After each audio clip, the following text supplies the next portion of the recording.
미션 365.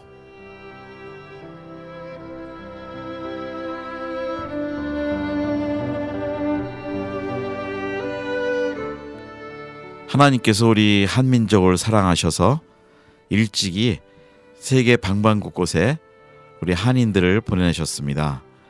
그런데 그 중에 한 나라 러시아 지역에 1814년에 100년 전에 우리 한인들을 보내기 시작하셨습니다.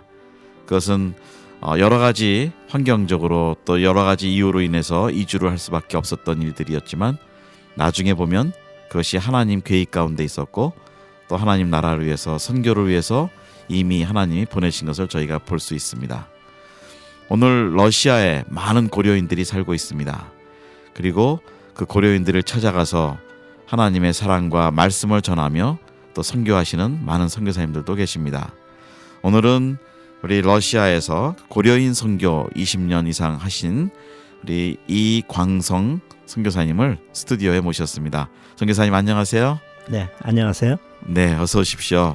네, 반갑습니다. 감사합니다.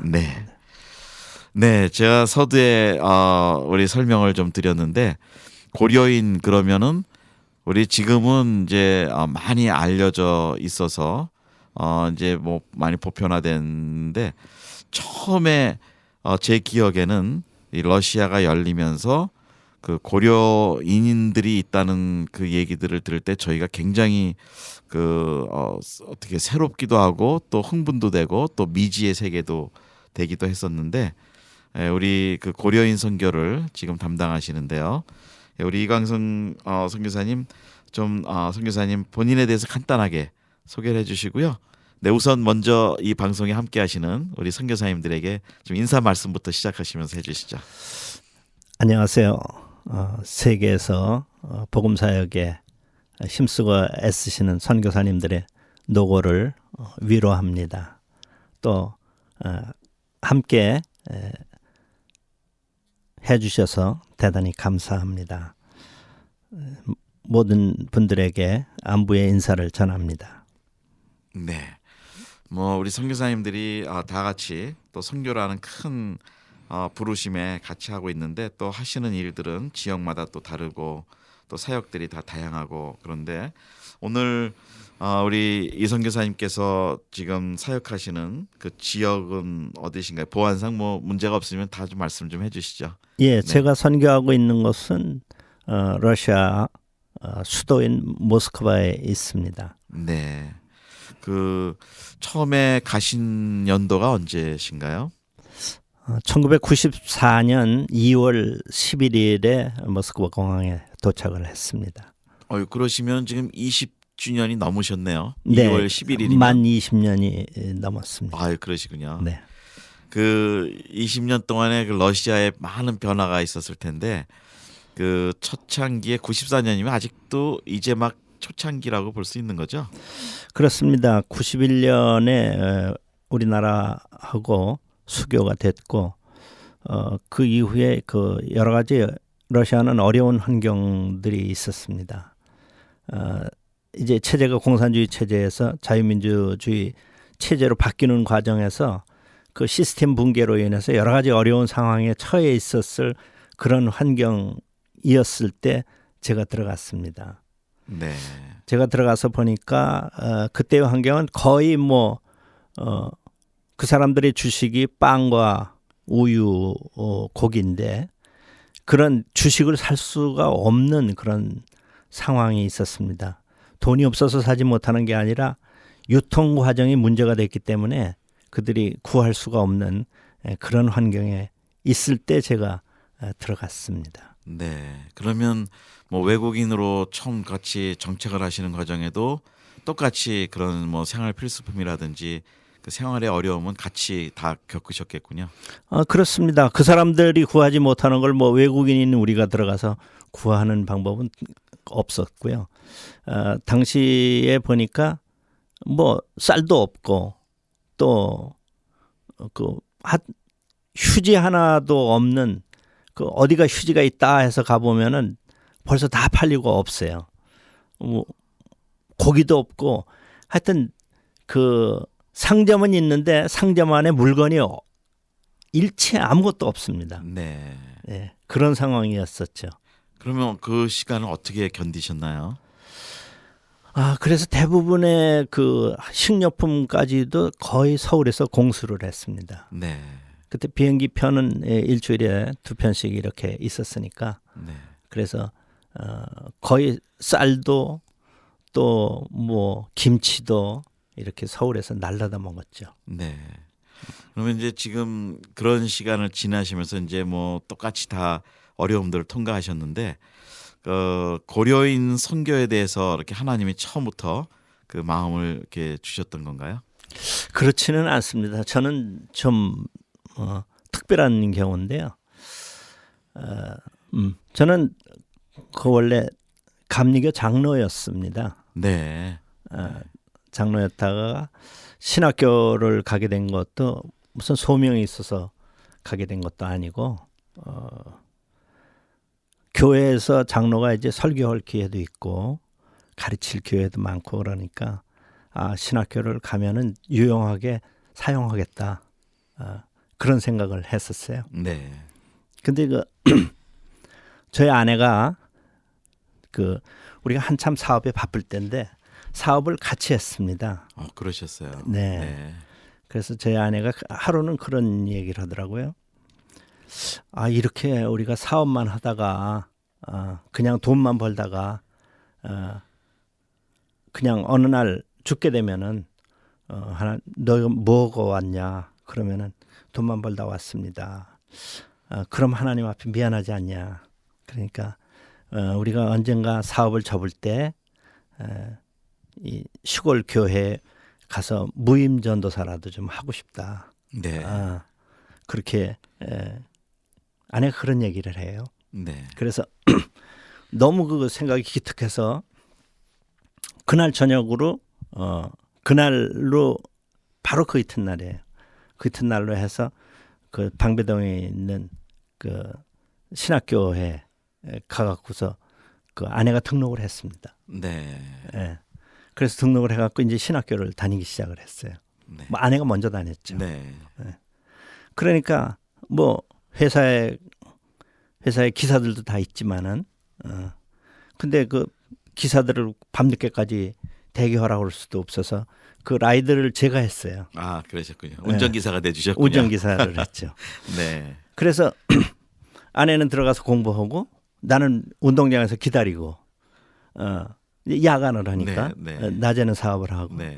야간을 하게 되니까 기다리고 그러는데 기다리다 보니까 그런 생각이 들었어요. 뭐 이왕 기다리는 거 안에서 기다리나 밖에서 기다리나 마찬가지다. 네. 그런 생각을 해서 저도 안으로 들어갔죠. 그러셨군요. 그래서 신학교를 다녔죠. 청강을 시작하셨군요. 안에 청강을 시작한 게 아니고 예를 들면 네. 등록을 했어요. 등록하셨어요. 등록을 해갖고서 네. 왜냐하면은 아내도 바쁘다고 그러고 뭐 숙제도 내가 해주고 그러다 보니까 네. 그러면은 내가 바깥에서 기다릴 필요는 없다. 네. 안으로 들어가야 되겠다. 그렇게 해서 아내가 한 해를 쉬면서 저하고 학년을 맞췄어요. 네. 그렇게 해갖고서 둘이 6년을 다닌 거예요.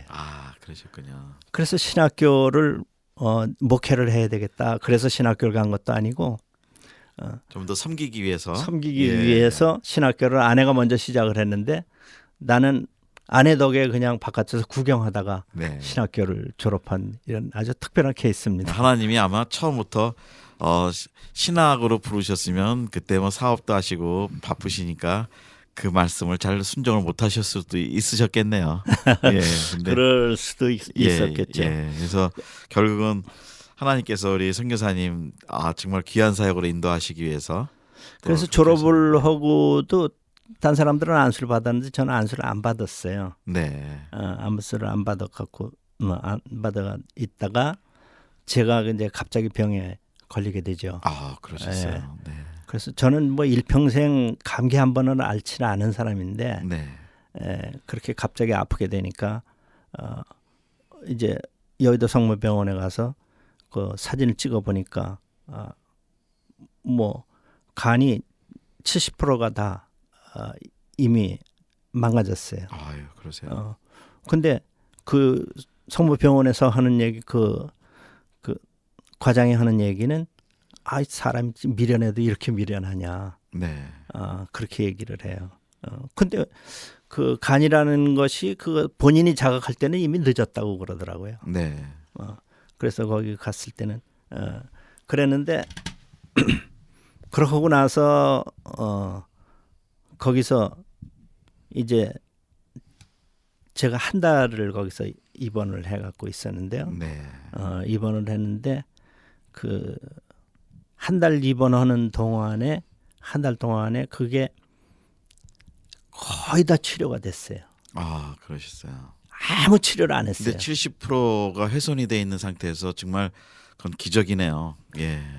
그렇습니다. 그 뭐 내과 과장도 뭐 자기도 전혀 모르는 상태고 또 이제 저도 그런 상태고 왜냐하면은 그 거기 수술 권유를 받았는데 제가 안 했거든요. 네.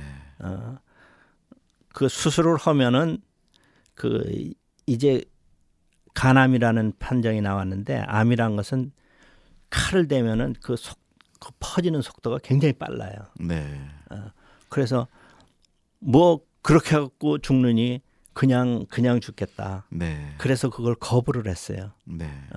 거부를 했더니 그 이제 병원에서는 자기네가 하자는 대로 안 하니까 막 이제 둘이 신경이 붙었죠. 네.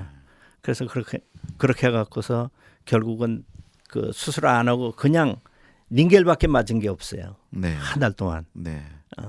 그랬는데 보름을 하고 나서 다시 그 이제 CT 촬영을 해보니까 그 지금 망가진 부위의 50%가 다시 살아났어요. 아유 할렐루야. 네. 그러니까 자기네도 치료도 안 했는데 네. 그래서 또 2주를 또 보자. 그래서 2주를 또 보니까 그 다음에는 거의 흔적만 남은 정도로 다시 회복이 됐어요. 아유 할렐루야. 네. 그러니까 그 다음에는 이제는 통원 치료를 해도 되겠습니다. 네. 통원 치료를 해도 되겠습니다. 해갖고서 그다음 퇴원을 했는데 그 아내가 얘기하기를 저희 아들이 그 전해에 모스크바의 선교사를 따라서 그 중학생인데 유학을 보냈어요. 네. 그래서 그럼 쉬면은 아들이 있는 데 가서 쉬십시오. 그래서 제가 러시아를 들어가게 됐습니다. 그러셨군요. 무슨 뭐 내가 선교를 하러 간 것도 아니고 네. 네. 그냥 가다 보니까 러시아를 가게 됐어요. 네. 그래 가서 보니까 그때 이제 러시아에 한국 학생들이 많이 그 유학으로 와 있었는데 네. 한국이라는 시스템이 그냥 아침에 깨워서 공부해라. 네. 경쟁 사회고 너무 그럼요. 심하고. 네. 그렇게 하다가 또 저녁에 들어와서 아침 일찍 갔다가 저녁에 늦게 네. 들어오고 이러는 시스템으로 그들이 공부를 하다가 러시아에 가니까 공부하라 소리를 안 해요. 네. 학교에서. 네. 그리고 학교를 빠져도 얘기를 안 해요. 네. 학교에서. 근데 갑자기 걔네들이 외국어로 공부를 하는데 이게 공부가 제대로 될 리가 있습니까? 네. 어려웠겠죠. 네. 그러니까 학교를 안 가요. 네. 학교를 안 가서 아유 쟤네들을 저걸 어떡하나. 그러다가 제가 있는 아파트에 거기 학생들이 많이 살아요. 네. 그래서 아이고 쟤네들 밤새도록 놀다가 그러고 학교 갈 시간 되면 자요. 네. 그래갖고 그럼 이미 그때는 이제 신학을 다 끝나시고 그럼요. 예, 하신 예. 상태니까 준비는 다 되신 거죠. 예. 사역으로 하시기. 그래가지고 네. 걔네들을 가서 깨웠어요. 이렇게 가서 깨우니까 아저씨 뭐예요? 그래서 야 너희들 여기까지 와갖고서 공부하러 왔는데 학교를 가야지. 머리에 안 들어와도 학교는 가야지 그다음에 배울 거 아니냐. 그러는데 이제 부모를 완전히 떠나니까 아이들이 뭐 그렇죠. 뭐 자유죠. 자유롭게. 누가 통제가 예. 되질 않아요. 네, 네. 그래서 쟤들을 어떻게 해야 되겠는가. 그렇게 해서 걔네들을 불러서 경배와 찬양을 하기 시작을 했어요. 아하, 네. 경배와 찬양을 하면서 한국에서 이제 다 장비를 들여왔어요. 네. 제가 네. 그때 장비를 다 들여와갖고서 걔들하고 경배와 찬양을 이제 시작을 하니까 그냥 찬양 부르고 그냥 놀고 거기서 또 밥 먹고 네. 그러고 나니까 애들이 오기 시작을 했죠. 네. 그래서 오기 시작을 해갖고 걔네들이 이제 교회가 있는 애들은 다 자기 교회로 갔어요. 네. 그런데 이제 교회도 없는 애들은 걔네들은 갈 곳이 없으니까 그래서 교회가 자연스럽게 또 자연스럽게 하나님이 또 교회가 됐어요. 그렇게 인도하셨군요. 네. 그렇게 해서 이제 교회를 해갖고 우리 청년들을 하기 시작을 했죠. 네. 아, 그럼 그 청년들은 뭐 중학교부터 그 대학생까지 이렇게 좀 자유롭게 많이 그렇습니다. 각층이 대부분 있었군요. 거기 이제 고등학교 때 온 애들 있고 그다음에 이제 대학 간 애들 네. 그렇게 고등학교 대학생 요 정도의 연령층의 아이들이죠. 네. 그럼 걔네들이 그 러시아가 또 어떤 면에서는 좀 문화가 개방적이기도 하고 여러 가지 그런 건데 거기에 이렇게 물들다 보면 영적으로도 뭐 신앙이 없으면 더 어려운 생활이 되겠지만 또 크리스천으로도 그 문화에 잘못 동화가 되면 정말 신앙도 잃어버릴 수도 있고 또 그럴 수도 그렇습니다. 있었겠네요. 가장 네. 이제 문제되는 게 거기 러시아는 술 문화예요. 네. 날이 춥고 그러니까 그들이 뭐 술 먹는 게 아주 그들의 거의 일과입니다. 네. 예.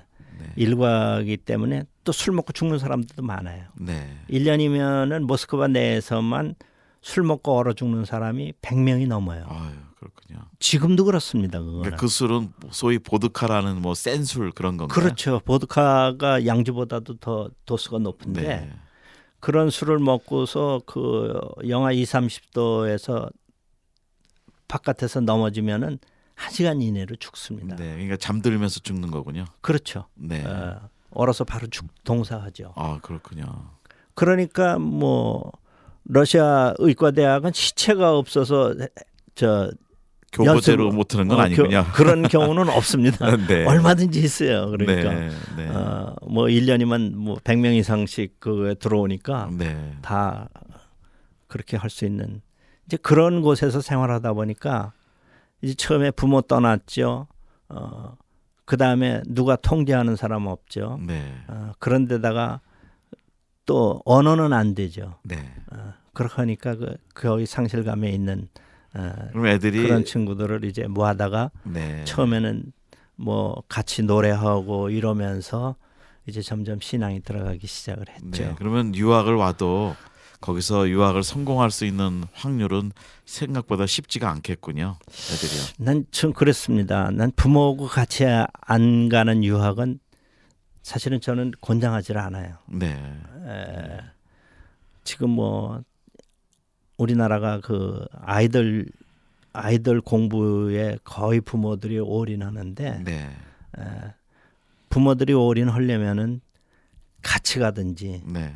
근데 같이 가도 어려운 게 같이 가면 생활을 해야 생활이죠. 되니까 네. 사실은 또 아이들을 돌볼 네. 기회가 없어요. 네. 그래서 그런 것들을 교회에서 케어하지 않으면은 네. 그 아이들은 뭐 지금 모스크바에도 그 마약이 아주 넘쳐납니다. 네. 술, 마약 이런 것들이 넘쳐나는데 뭐 누가 통제 안 하면은 그 어디로 가겠습니까? 그러면 술과 마약이 있으니까 당연히 성적으로도 굉장히 문란하고 또 개방적이겠군요. 그렇습니다. 러시아는 뭐 결혼해서 끝까지 사는 사람의 확률이 10%도 안 되니까. 아, 그렇군요. 네. 그럼 가정이란 의미도 상당히 약하네요. 그러니까 뭐 3혼, 4혼은 너무 흔하게 보는 거고 네. 거기서는 왜 너는 부모하고 성이 다르냐? 뭐 그걸 묻지를 않습니다. 네. 왜냐하면 아버지 성 다르고 어머니 성 다르고 또 아들 성 다르고 작은 아들 성 다르고 이렇게 하다 보니까 그런 사회에서 사니까 그 이제 우리나라 사회하고는 문화가 많이 다르죠. 네. 그러니까 그런 데 가서 유학생들이 그 문화적인 걸 영향을 받을 수밖에 없는데 이제 정말 예수님을 모르면 다 그렇게 빠질 수밖에 없는 거겠네요. 네. 네, 그래서 그냥 교회를 하게 됐고 뭐 자연스럽게 그래서 교회가 됐습니다. 네. 그러니까 뭐 하나님께서 우리 선교사님 또 비즈니스 잘하게 하시다가 또 사모님이 또 먼저 이렇게 끝내지 말고 우리 무임 사역자 있는데 가서 무료라도 봉사 사역을 하자라고 하셔서 또 신학을 하셨고 또 선교사님이 사장님이 오히려 운전기사가 되셔서 사모님 운전해 주시다가 이제 또 등록하셔서 공부하시고 그러시다가 또 우리 아드님 때문에 병이 나셨고 또 이제 하나님 은혜로 기적으로 또 다 치유가 되시고 그리고 또 아드님 때문에 모스크바 가시고 또 뭐 교회도 유학생 교회도 하시고 참 듣다 보니까 우리 하나님께서 선교사님을 아주 그냥 어떻게 보면은 이렇게 거친 어려운 시간을 통과하는 게 아니라 물론 어려우셨지만 이렇게 한 단계 한 단계 앞으로 자꾸 나가게 하셨군요. 네. 저는 인생을 참 평탄하고 행복하게 살았어요. 네. 뭐 하나도 난 물론 어렵게 살았다고 그렇게 말을 일부러 붙인다면 붙일 수 있겠지만은 그냥 특별히 뭐 어려움 같은 거 없이 네. 이렇게 가다 보니까 여기까지 왔습니다. 네. 저는 이제 사업에 너무 바쁘고 그러니까 네. 그런 생각을 했어요. 이제 아이고 우리가 이렇게 맨날 바빠서 돈만 버는 거는 좋지만은 저는 처음에 그렇게 생각을 했어요. 내가 직접 목회를 하리라는 생각은 꿈에도 해보질 않았습니다. 네.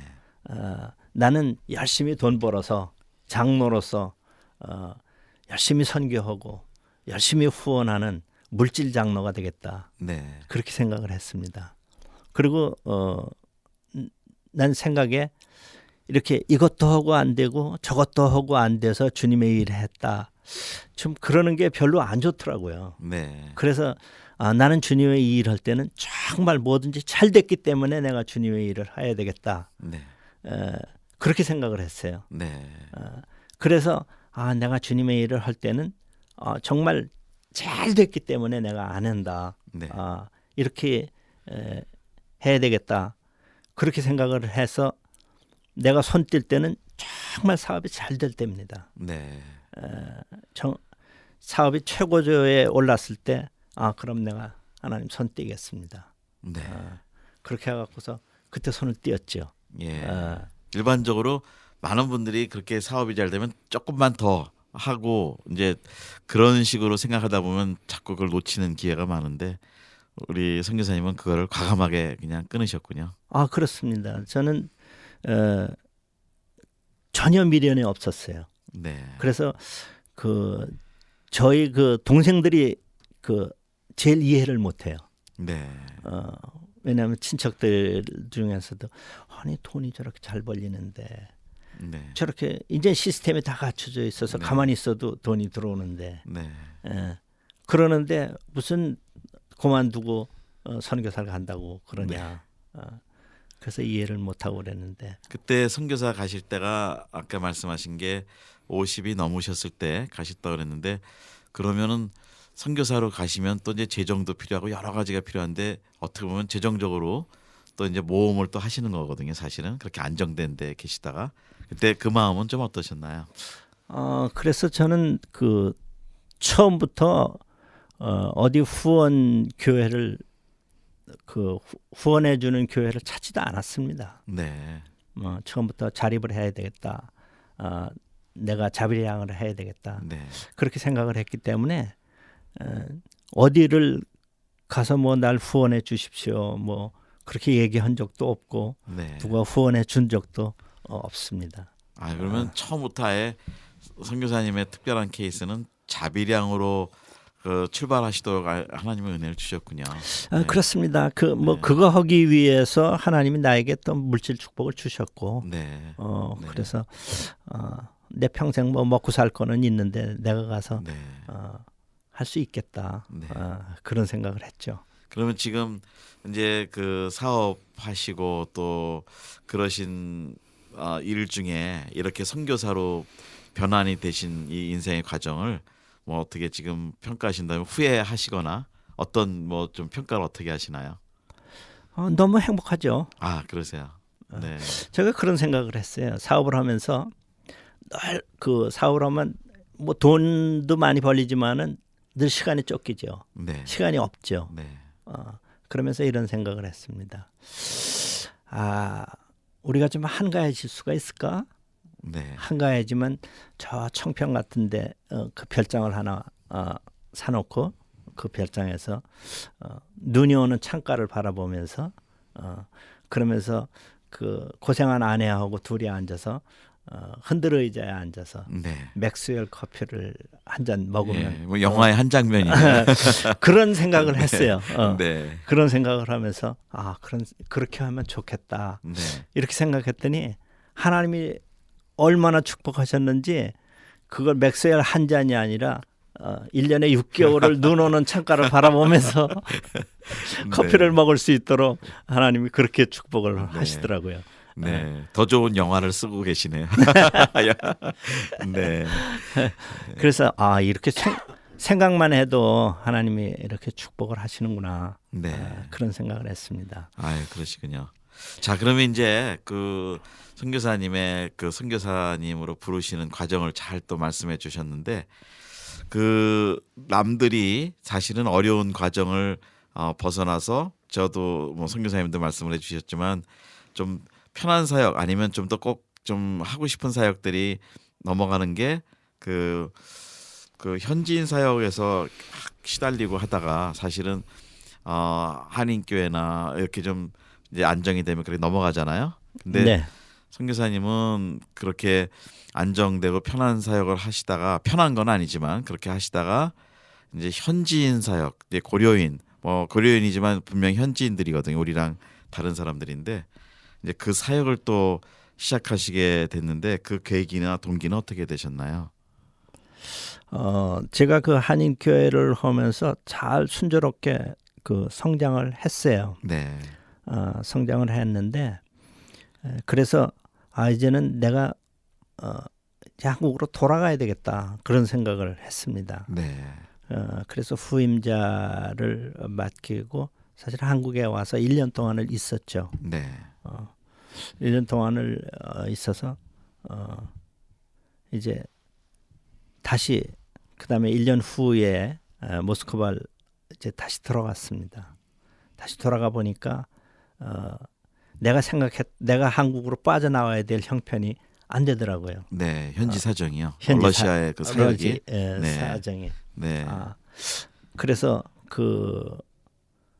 이제는 하나님이 나를 돌아가지 말고 여기서 다시 일을 하라고 그러나 보다. 그런 생각을 제가 했습니다. 네, 그래서 이제는 그 사역이 아니고 이쪽에 대한 사역을 하나님이 허락하시는가 보다. 그런 생각을 하고 한인교회를 접었어요. 네, 한인교회를 접고 그다음에 고려인들하고 이제 고려인 3명을 놓고서 같이 시작을 하기 시작했죠.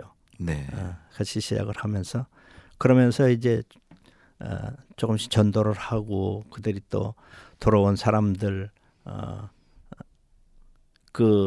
이제 시골에서 우즈벡이나 아니면 카프카스나 그렇게 지방에서 온 젊은 사람들입니다. 그들이 60년대 한국의 뭐 서울역에 그냥 보따리 들고서 무작정 상경한 사람들과 아주 꼭 흡사한 네. 그런 모습을 하는 그런 사람들이에요. 그래서 이제 그 사람들과 같이 이제 교회를 하기 시작을 했죠. 6년 전부터 네. 그 사역을 하기 시작을 했습니다. 근데 그 러시아 역사상 그 코리안들이 그러니까 한국 사람들이 한인들이 그 이주를 시작한 게 한 100년 됐다고 아까 말씀하셨는데요. 그렇습니다. 네. 근데 그들이 공식 집계가 지금 1814년이에요. 네. 네. 근데 그 같은 러시아권인데도 러시아로 옮겨왔을 때는 우즈벡이나 다른 데서 왔을 때는 그 시민권이라든지 이런 거는 어떤 상황인가요?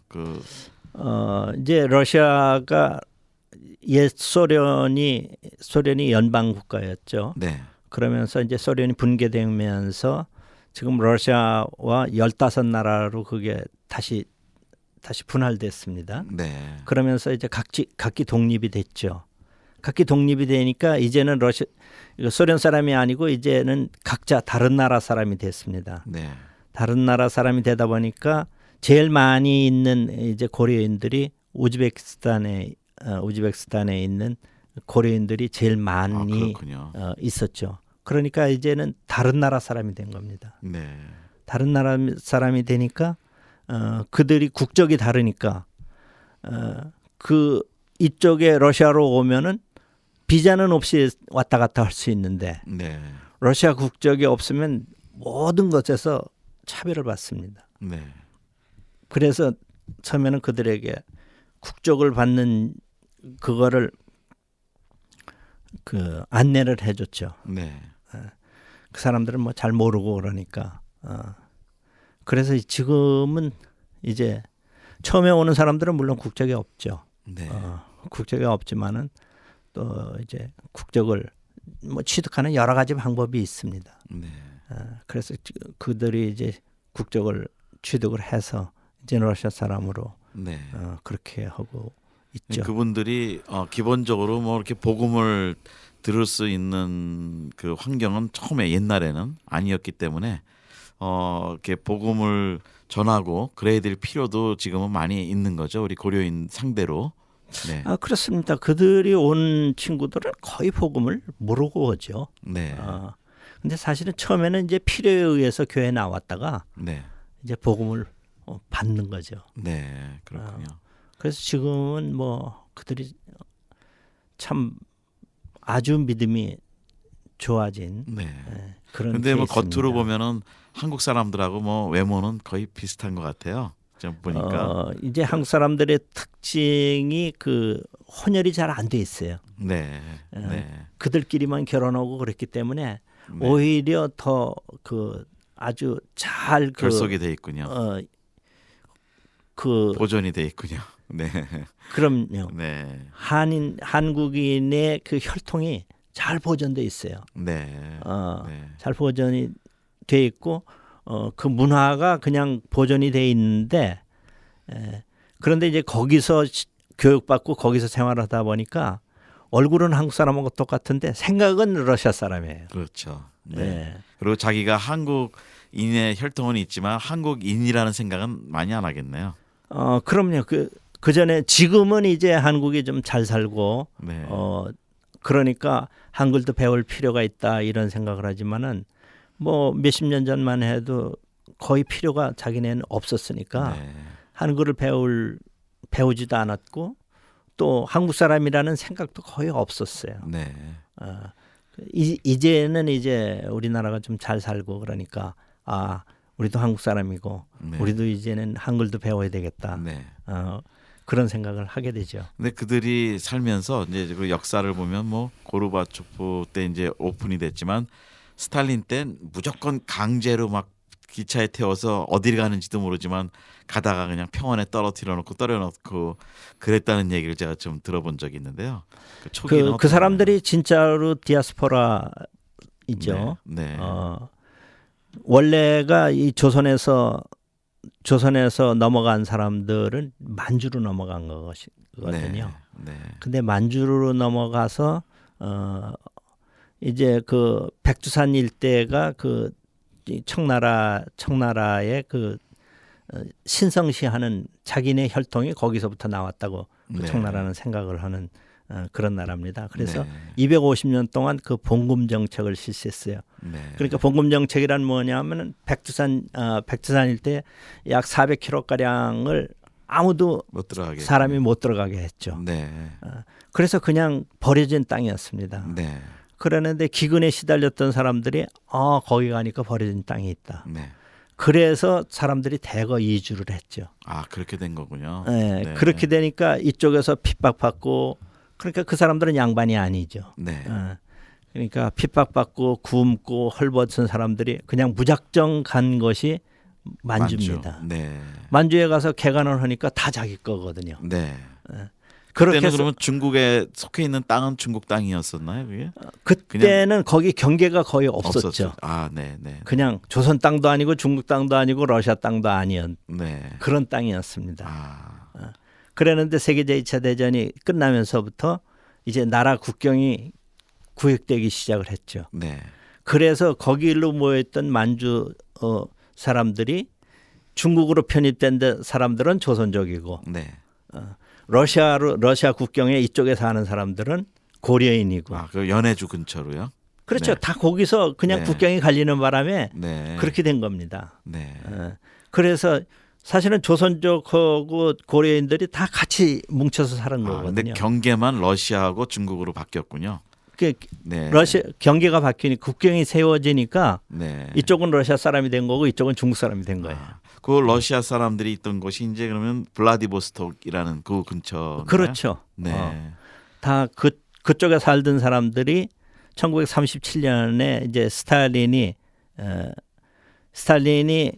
그 다 스탈린 이주 정책을 썼죠. 네. 그래서 그 이제 국경이 분명치가 않으니까 국경을 정확하게 하느라고 백인들을 그쪽으로 보내고 네. 그쪽에 살던 이제 조선족들을 다 중앙으로. 중앙아시아로 몰린 게 그게 타시켄트로 가서 거기서 내려놓은 겁니다. 그러니까 메인으로는 그 연해주에 있던 사람들이 기차를 타고 오즈벡 지역으로 우선 많이들 들어간 거고. 그래서 내가 그때 당시에 그 할머니를 만났어요. 네. 그때 당시에 생전에 계시던 할머니를 만났는데 이제 그분이 그런 간증을 하시더라고요. 네. 사흘을 기한을 주면서 사흘 내로 역전 광장으로 다 모여라. 네. 그렇게 했답니다. 그래서 그때 당시에는 스탈린 명령을 거역하는 사람들은 뭐 다 시베리아의 행위니까 네. 감히 그 명령을 거역할 사람이 없고 네. 그래서 3일 만에 다 그 역전 광장에 집합을 했대요. 네. 집합을 하니까 그냥 그 승객 열차가 아닌 화물차. 화물차를 네. 화물차에다가 타라. 네. 그렇게 됐다는 거죠. 그래서 자기네 집도 다 그냥 두고 네. 자기는 무슨 영문인지도 모르고 네. 네. 그래 화물차에다 타라고 그러니까 거기 탔다는 짐도 거예요. 많이 챙기질 못했겠군요. 짐 뭐 그냥 자기네 보따리 있는 거 하나. 보따리 네. 하나씩 짊어지고 네. 그렇게 하고 왔다는 거예요. 그래서 이제 어딜 간다고만 했지 어딜 가는지도 모르고 네. 그러니까 유대인들이 자기네 그 죽을지도 모르고 가는 것처럼 그 사람들도 똑같이 네. 그냥 기차를 탔대요. 그러고 나서 바깥에서 문 딱 닫고서 그냥 기차가 어디를 가는지 모른다는 거죠. 네. 가다가 기차가 가다가 세우면은 거기서 또 내려서 밥도 해 먹고 네. 그 안에 뭐 거기서 아기도 낳고 뭐 거기서 다 그랬대요. 하여튼 그러니까 굉장히 오랜 시간을 타고 갔겠군요. 그 생각에 한 달은 타고 왔다 그렇게 생각이 든다고 그러더라고요. 네. 뭐 정확하게 모르죠 그 양반도. 네. 네. 그러면서 이제 중간 중간에 군데 떨어뜨려. 근데 그게 군데 떨어뜨려 놓지는 않았죠. 그랬군요. 다시 동창력이 또 있었군요. 다 태워갖고서 네. 그렇게 온 게 타슈켄트로 갔다가 그때 겨울에 갖다 풀어놨다고 그러더라고요. 그랬는데 그 집단 농장에 그 창고. 네, 온막 같은 거요. 네. 네. 거기다 갖다가 자기네 풀어놓더라고 그러더라고요. 그러면서 이제 거기서 삶이 시작된 거죠. 네. 그랬는데 그 사람들이 가보니까 그 농사질 줄도 모르는 땅인데 네. 그 고려인들이 워낙 근면하니까 네. 그 사람들이 이제 농사짓는 법을 오히려 가르쳐 준 거예요. 거기 가서. 네. 그 현지인들한테 러시아 예. 사람들한테요. 네. 예. 오즈벡 사람들. 그러면서 거기 주로 우즈벡에서 거기서 다 내려서 이제 정착을 했죠. 네. 그 사람들이 이제 다시 러시아로. 예. 다시 러시아로 가고 모스크바로 가고 그다음에 연해주로 또 다시 옛날에 살던 네. 데니까 네. 스탈린 죽은 다음에 네. 스탈린 죽은 다음에 그랬군요. 다시 돌아가서 그래서 지금 동쪽에 있는 사람들은 다 다시 간 사람들. 다시 간 사람들이 네. 처음부터 남아있던 사람들 남아있던 사람들은 없고요. 없고요. 그때 당시 남아있다는 것은 생각을 못할 못하고요. 때니까. 네, 그러니까 중국 쪽에 있는 사람은 다 그대로 있었는데 이 러시아 쪽에 있는 사람은 다 흩어졌군요. 그렇습니다. 네. 예. 뭐 그리고 또 공산 치하에서 그 교육도 받았을 거고 또 무신론 교육을 받았을 거고 그랬을 텐데, 그러니까 복음을 접한 경우는 뭐 거의 없었겠군요. 그렇습니다. 네. 예. 그들은 뭐 하나님이 누군지 뭐 예수가 누군지 들어본 적도 없고 네. 그런 사람들이죠. 무신론 교육을 받았으니까. 네. 그래도 지금 이렇게 고려인 상대로 선교를 하실 때 좀 그래도 좋은 점은 아직도 한국말을 좀 이해하는 쪽들이 있으신 거죠? 이해하는 분들이. 이제 하나님의 계획 속에 있다는 게 우리가 감사한 것이 이제 공산권 선교를 하는데 그들이 밑거름이 됐습니다. 네. 처음에 가서 말도 모르고 그렇게 하는데 그들이 다 통역하고. 네. 그러니까 1세대들은 아직도 한국말을 많이 기억하고 있었기 때문에 90년 초반부터는 그분들이 수고를 많이 했군요. 그렇습니다. 네. 지금 뭐 3세, 3세, 4세가 되는데 네.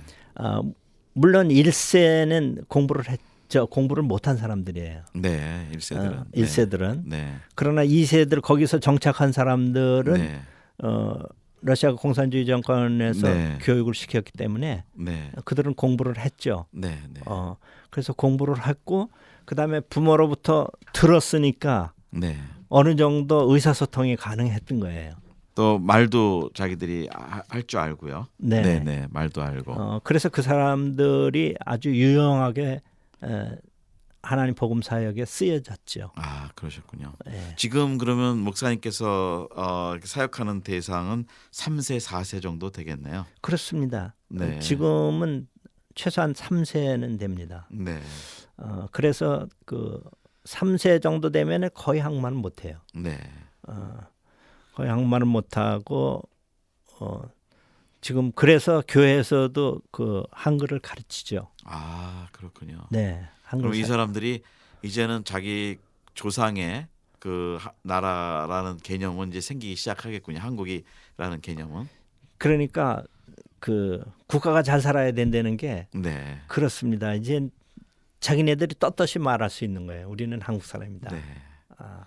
아, 그렇군요. 그러니까 러시아 사람들은 뭐 한국에 아주 잘 사는 걸로 그렇게 알고 있으니까. 네.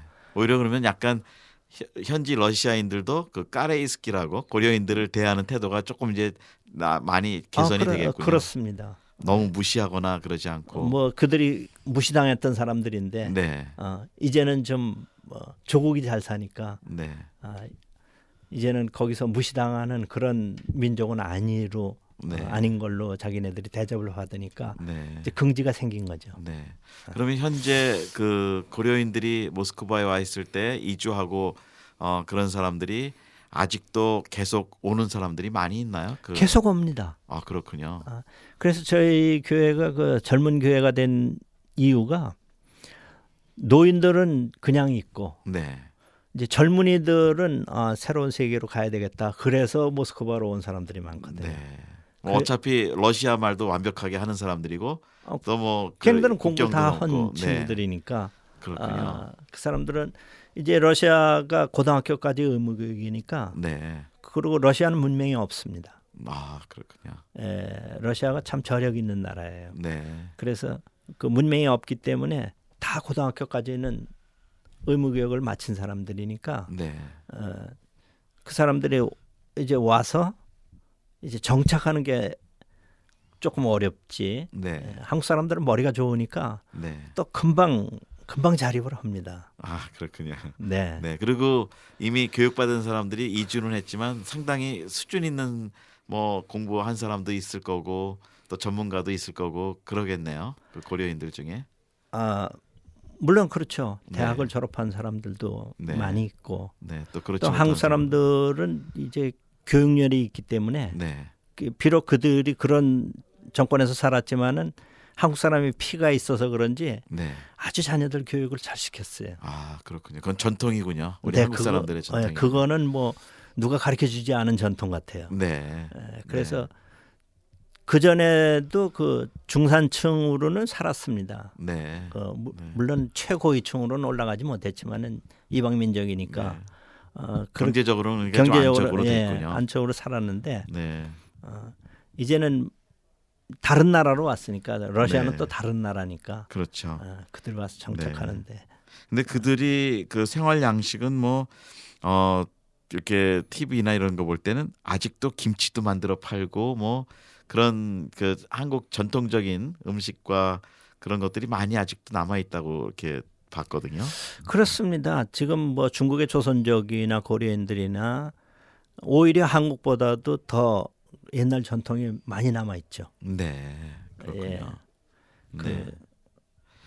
자, 그러면 이제 우리 고려인 목회를 지금 또 하시는데 우리 선교사님의 비전 이제 좀 다시 중간에 들으시는 분들을 위해서 좀 설명을 드리면 50이 넘으신데 그 사업도 잘 되시는데 최고조 때 다 그거를 내려놓고 이제 선교를 가시게 됐고 그러시는데 지금도 이제 지금 실제 우리 선교사님의 연세가 70이라고 그러셨죠?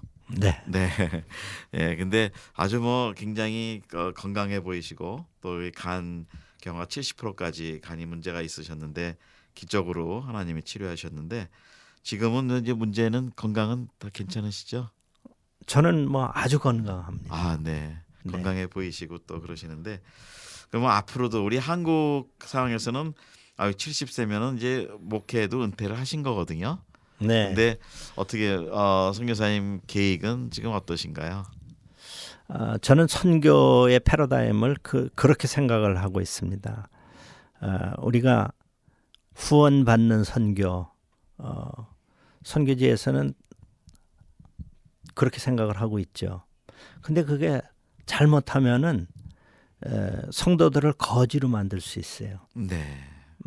뭐든지 한국에서 갖다가 주고 제비처럼 갖다 먹이고 네.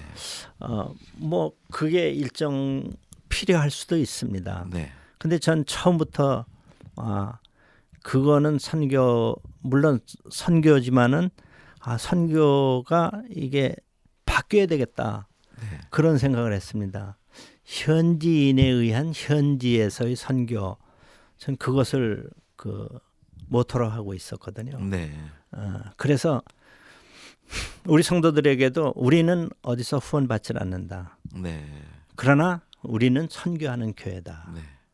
아주 성도들이 어려울 때부터도 그렇게 심어줬습니다. 그러면 선교사님이시기 때문에 틀림없이 외부에서 많이 갖고 들어올 거다라고 성도들이 좀 기대도 할 텐데 그런 기대가 좀 없다는 말씀이시죠? 저희 교회는 없어요. 네. 저희 교회는 그래서 그 예산의 3분의 1을 다시 선교하는 데 쓰고 있습니다. 그러시군요. 그렇죠. 네.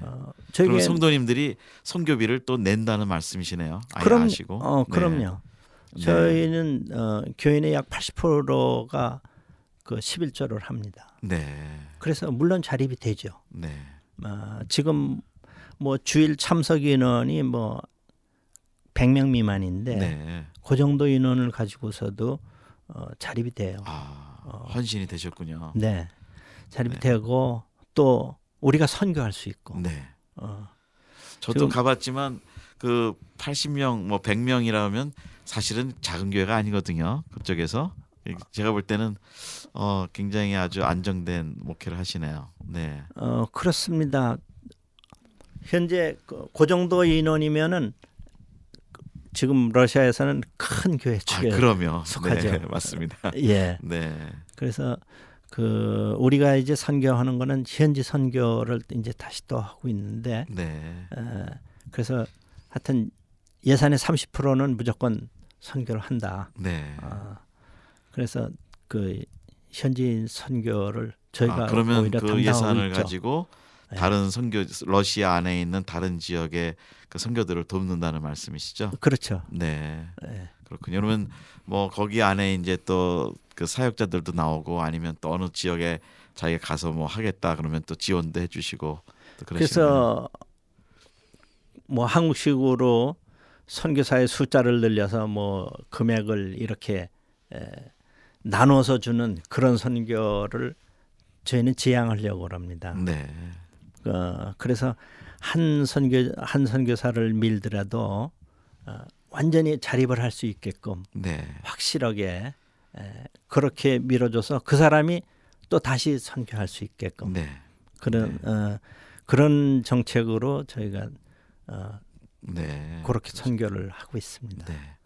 자, 이제 목회를 하시면서 또 이제 자비량 선교가 사실은 좋은 모델을 지금 선교사님께서 만드셨는데 이제 좀 다른 부분으로 선교적으로 다른 전략으로 좀 여쭤보고 싶은 게 현장에서 비즈니스 선교 또 전문인 선교 요즘 저희가 이 전체 한인 선교의 큰 화두잖아요. 네. 근데 그쪽 분야는 어떻게 보시는지요? 그리 비즈니스 선교나 전문인 선교 쪽으로는요.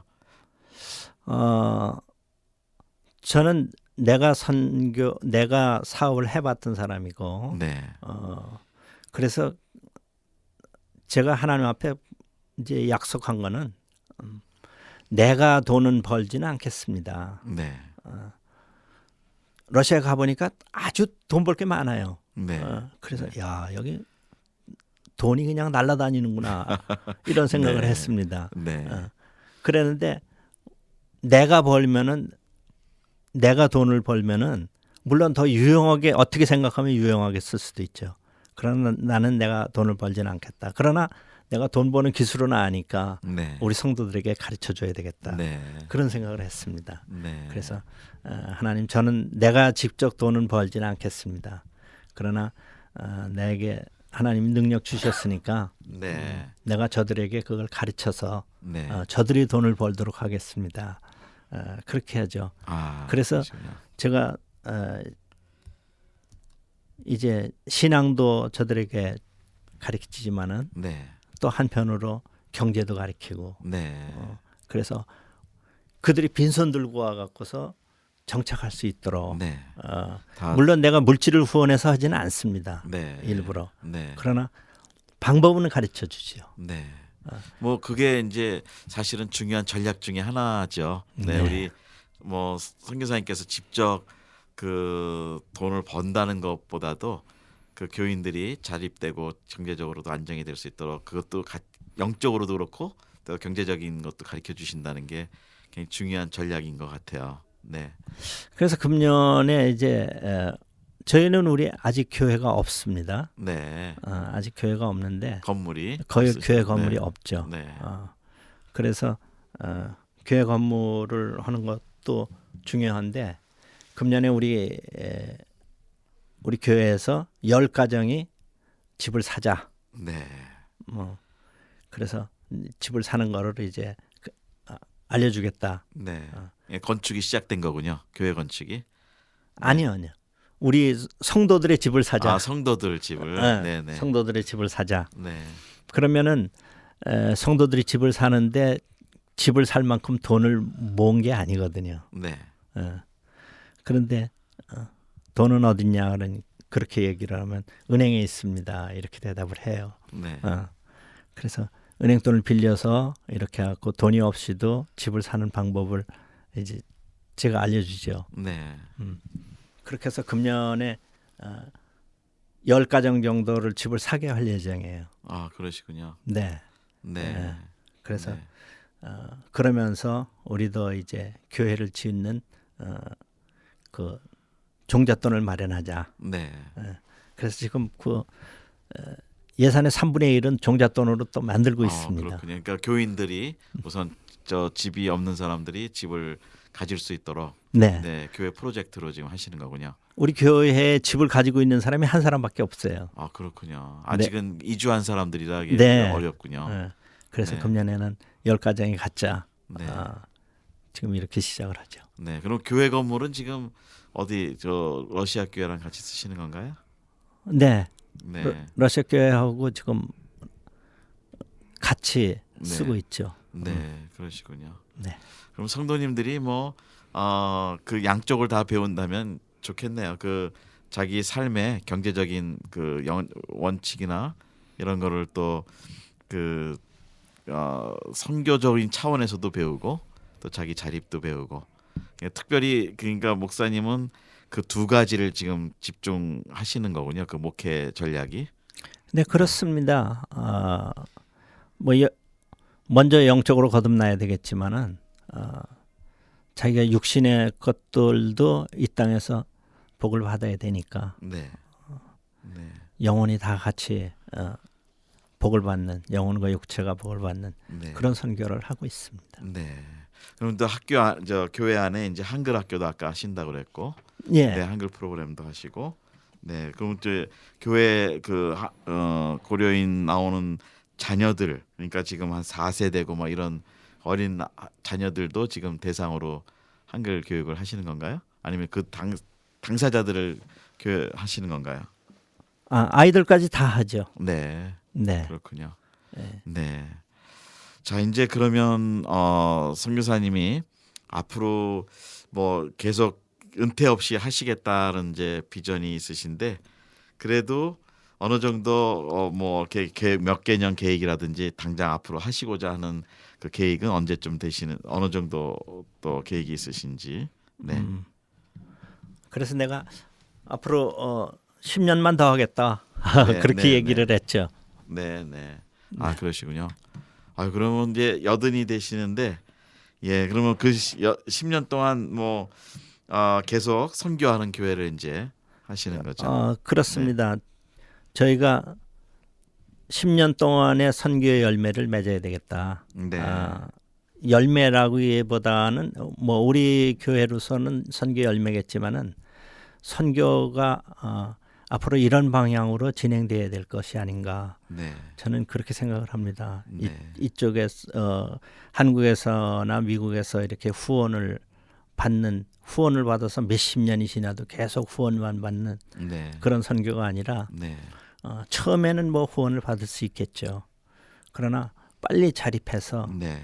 그 자립한 교회가 다시 선교할 수 있는 네. 교회 그런 모델을 아, 만들어야 이미, 되지 않을까. 네, 이미 그 모델을 시작하고 계시지만 아주 분명하게 그 자립하는 선교 교회를 현지 교회를 만드시는 전략. 이제 이게 앞으로 10년 동안 이제 좀 더 확실하게 만드실 계획이시군요. 그렇습니다. 우리 교회는 뭐 시작을 했지만은 네, 우리가 지원한 교회가 그것을 할 수 있는 거를 네, 봐야 되겠다. 네, 그런 생각입니다. 그러면 다시 또 그 지원한 교회가 네. 다시 또 선교를 하고 그 지교회들이 개척된 지교회들이 계속 선교하는 교회들로 성장하도록 하시는 게 이제 앞으로 이제 목적으로 네, 나가시는 그렇습니다. 뭐 네. 그가 한 10년 동안에 무슨 결과가 있지 않을까 거군요. 네. 그런 생각을 해봅니다. 지금 그 러시아 상황도 잠깐 좀 언급을 해주시면 하는 마음이 있는데요. 러시아가 이제 올림픽도 동계 올림픽도 끝났고 그러는데 지금 일반적으로 러시아 상황이 90년대 초에 아까 말씀하신 대로 경제적으로 어려웠고 혼란이 있었고 시스템이 변화되느라고 어려웠는데 지금은 어떤가요? 우리 외부인들이 보는 거하고 좀 많이 차이가 있을 것 같은데요. 근데 러시아를 보통 폄하하죠. 네, 그 뭐 옛날에 그때 공산주의가 몰락되고 붕괴되고 그 다음에 사회에 어려웠던 그 상황만 계속 그 TV에서도 방영을 해주고 네, 그렇기 때문이니까 그렇게 되니까 러시아가 그렇게 어려운 나라다. 보통 사람들에는 그렇게 각인이 돼 있어요. 네, 그러나 그것은 뭐 잠깐뿐이었고 네, 다시 그 이제 회복되고 이제는 경제적으로도 아주 튼튼한 나라가 됐습니다. 네, 그리고 또 지도자가 그 지도력이 있기 때문에 네, 러시아는 뭐 다시 강대국으로 네. 발돋움할 수 있는 그런 나라가 됐습니다. 네, 그 잠깐 흔들렸던 것은 하나님이 그 거기에 복음을 심기 위한 그런 잠깐 동안의 그 기회였지 않나 네. 그런 생각을 합니다. 네. 그 사람들이 그렇게 하지 않았으면은 문이 안 열렸죠. 선교사들을 받을 리도 없고 네, 자기네 천년을 가지고 있는 정교회가 유지하고 있는데 선교사들 받을 이유가 없죠. 네, 그런데 이제 그런 틈을 타서 네, 결국은 선교사들이 다 들어가겠는데 지금 뭐 정식으로는 개신교가 이단입니다. 네, 네. 정교 쪽에서 볼 때는 정교- 이단이죠. 네. 네. 그러니까 법적으로 지금 이단이 아닌 교회가 무슬림도 아니고 불교도 아니고 다 그런 그런 데들은 이단이 아닌데 개신교는 이단이에요. 네, 그건 왜냐하면은 그쪽 정교에서는 개신교가 겁나지 딴 네. 거는 겁나질 않으니까. 다른 종교들은 뭐 겁을 안 내는군요. 네. 거기도 그러면 이슬람도 있고 다 있죠. 다 있죠. 불교도 있고요. 네, 네. 이슬람 있죠. 네, 그래서 그러는데 그래도 추방 안 되고 있는 것은 그게 그 국회에서 추방하는 법률이 통과를 됐어요. 개신교 선교사들을요. 네, 개신교 선교사들 네, 추방하는 그 법령이 통과가 됐어요. 만장일치로 통과가 됐습니다. 네. 언제쯤 된 건가요, 이게? 그게 벌써 10년 됐죠. 그랬군요. 벌써 네. 벌써 네. 10년이 됐는데 그거를 대통령이 거부권을 행사를 했어요. 네. 대통령이 거부권을 행사를 하니까 국회에서 다시 재결의를 했어요. 네. 근데 러시아 국회의원들은 정교회의 미움을 받으면 그 사람은 정치 생명이 끝납니다. 그렇군요. 그러니까 정교회가 워낙 막강하니까. 막강하니까요. 예. 정치력이 굉장히 세군요. 그렇죠. 네. 그렇게 하니까 그걸 반대하는 국회의원이 하나도 없어요. 네. 그래서 만장일치로 통과를 해서 그래 재결의를 하게 되면 대통령의 거부권이 없어집니다. 네. 그러는데 이제 그렇게 하니까 미국에서 바로 부통령이 오더라고요. 네. 그래 지금 러시아에 그 미국 선교사들이 제일 많고 다음에 한국 선교사들인데 네. 그렇게 하니까 미국 선교사들이 추방을 당해야 되니까 그렇게 해갖고 와서 이제 방법을 가르쳐 준 거죠. 네. 방법을 가르쳐 줬는데 다시 거부권을 행사할 수는 없으니까 거기서 생각해낸 게 뭐냐면 시행령을 안 만들어요. 네. 뭐법이 있는데 네. 시행령이 있어야 시행령 그렇죠. 그걸 따라가죠. 시행령에 따라서 그게 네. 움직이는데 네. 행정부에서 할 수 있는 권한이 시행령이거든요. 네. 그러니까 시행령을 안 만들고 있으니까 이 법이 그냥 가만히 자고 있는 거예요. 네. 통과된 법이지만 통과된- 시행이 안 되고 있군요. 시행이 안 되죠. 네. 그래서 그 덕분에 지금 선교사들이 그냥 있는 겁니다. 그것도 하나님 은혜군요. 그렇죠. 네, 하나님 찾고 계시는군요. 네. 그거는 뭐 우리 힘으로 할 수 있는 게 아니니까. 네. 그러니까 아직도 러시아에 하나님이 문을 열어 주시고 그럼. 또 이러면서 이제 그 안에 있는 교회들이 자립하고 지금 우리 선교사님의 그 선교 정책처럼 그 자립할 뿐만이 아니라 자체적으로 선교하는 교회로 네. 만들어가는 그런 시간이 지금 벌어지고 있는 거군요. 그렇습니다. 네. 뭐 언제 하나님 뭐 문을 닫으실지 모르는 거니까 네. 우리는 그때까지 네, 그렇군요. 최선을 다하는 것뿐이죠. 네. 지금 뭐 선교사님이 이제 그 고려인 선교 하시면서 많은 뭐 전략도 보시고 앞으로도 미래도 있으신데 지금 우리가 생각해야 될 부분 중에 하나가 그 자립 선교하는 그 현지 교회가 쉽지 않다라고 일반적으로들 많이 생각하거든요. 그래서 외부에서 계속 지원해 줘야 되고 후원하고 이제 그러는데 우리 선교사님은 그걸 이미 샘플을 만드셨고 또 이제 개척하는 교회들이 선교하는 교회까지 자립하는 것이 또 하나의 이제 다음 단계 목표신데 이제 마무리를 하면서 우리 자립하는 선교적으로도 자립하고 또 자체적으로도 선교하는 현지 교회가 되기 위한 이 전략들을 간단하게 말씀하셨지만 우리 선교사님들에게 오늘 한번 좀 마무리를 좀 한 2분 정도 시간이 남았는데 한번 마무리로 좀 정리를 해주시면서 많은 좀 우리 선교사님들한테 격려를 해주시면 감사하겠습니다. 격렬하기보다 제가 이런 말을 하면 선교사들은 별로 좋아하지 않을 거예요. 왜냐하면은 지금 선교사들은 어떻게 하면 후원을 더 많이 받는가에 대한 관심이 더 많은데 네, 실적으로 뭐 이렇게 거꾸로 얘기를 하면은 별로 좋아하지는 않겠지만은 그러나 선교의 방향이 그렇게 돼야 된다고 저는 생각을 합니다. 네, 그래서 현지 물론 처음에는 지원을 받아야 되겠죠. 네, 뭐 불모지에서 어떻게 할 수도 없겠지만은 그러나 그 목표를 자립으로 갖고 네, 그다음에 자립하면은 다시 선교하는 그런 목표를 가지면은 불가능한 것은 아니다. 네, 저는 그런 생각을 합니다. 네, 그래서 선교사님들도 어려우시겠지만은 자립을 하는 목표를 세우고서 그렇게 하면은 분명히 자립할 수 있다. 네, 저는 그렇게 생각을 하죠. 네, 그래서 그렇게 하면은 정말 우리나라가 더 많은 선교를 할 수 있지 않을까 네, 그런 생각을 해봅니다. 네. 감사합니다. 상당한 도전의 말씀을 주셨는데 사실은 이제 쉽지는 않지만 자립하는 선교를 다 누구나 사실은 생각을 하겠지만 이제 구체적으로 그걸 어떻게 움직이느냐 그게 이제 우리의 숙제이기도 한데 우리 지금 모스크바에서 고려인 선교를 하시는 우리 이광성 선교사님은 이미 그 모델을 만드셨습니다. 그래서 그 이야기들을 오늘 잠깐 나눴는데 앞으로도 계속해서 이제 좋은 모델이 나오기를 바라고, 또 이 방송에 함께 하시는 우리 모든 선교사님들 좀 힘을 내시고, 또 하나님께서 지혜를 주실 때 그 자립하는 선교, 또 자체로 선교하는 교회를, 현지 교회를 만드는 그런 일에 우리가 함께 기도하며 힘을 모았으면 합니다. 예, 오늘 이광성 선교사님 모시고 저희가 고려인 선교와 그 전략에 대해서 잠깐 나눴습니다. 선교사님 수고하셨습니다. 감사합니다. 네, 감사합니다. 네, 저는 진행의 김정한 선교사였습니다.